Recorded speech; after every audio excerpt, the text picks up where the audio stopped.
Yang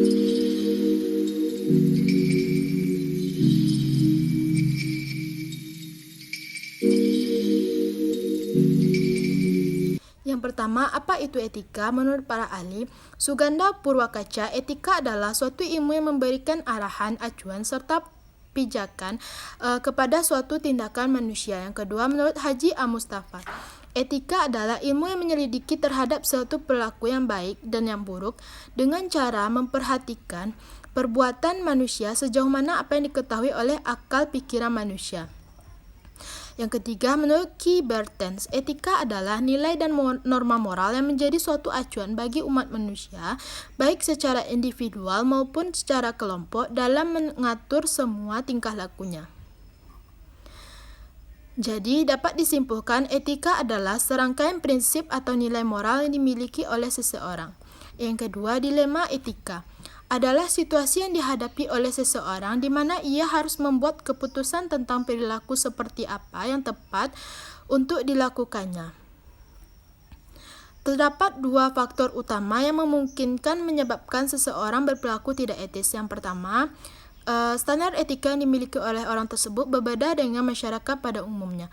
Yang kedua, orang tersebut secara sengaja bertindak tidak etis untuk keuntungan diri sendiri.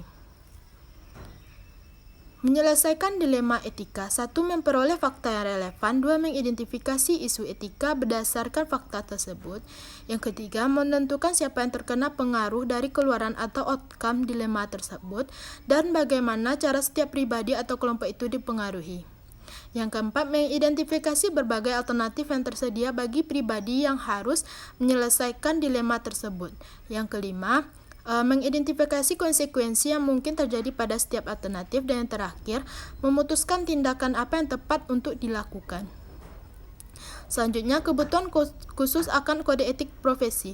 Perlunya etika profesional bagi organisasi profesi, di antaranya, setiap profesi yang menyediakan jasanya kepada masyarakat memerlukan kepercayaan dari masyarakat yang dilayaninya. Yang kedua, kepercayaan masyarakat terhadap mutu jasa akuntan publik akan lebih tinggi jika profesi tersebut menerapkan standar mutu yang tinggi terhadap pelaksanaan pekerjaan profesional yang dilakukan oleh anggota profesinya. Yang selanjutnya, kode etik profesi AICPA.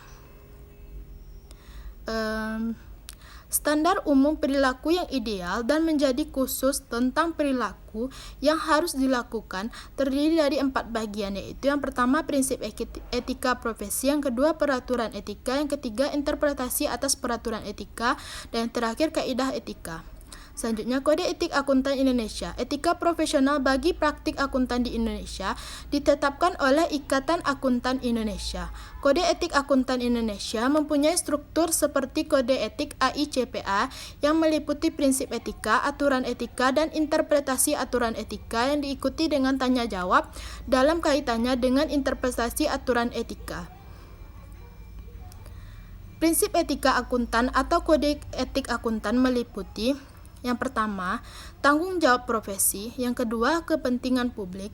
Yang ketiga, integritas. Yang keempat, objektivitas. Yang kelima, kompetensi dan kehati-hatian profesional. Yang keenam, kerahasiaan. Yang ketujuh, perilaku profesional. Dan yang terakhir, standar teknis. Baiklah, sekian materi yang dapat saya sampaikan. Terlebih dan terkurang saya mohon maaf. Wabillahi taufiq wal hidayah. Wassalamualaikum warahmatullahi wabarakatuh.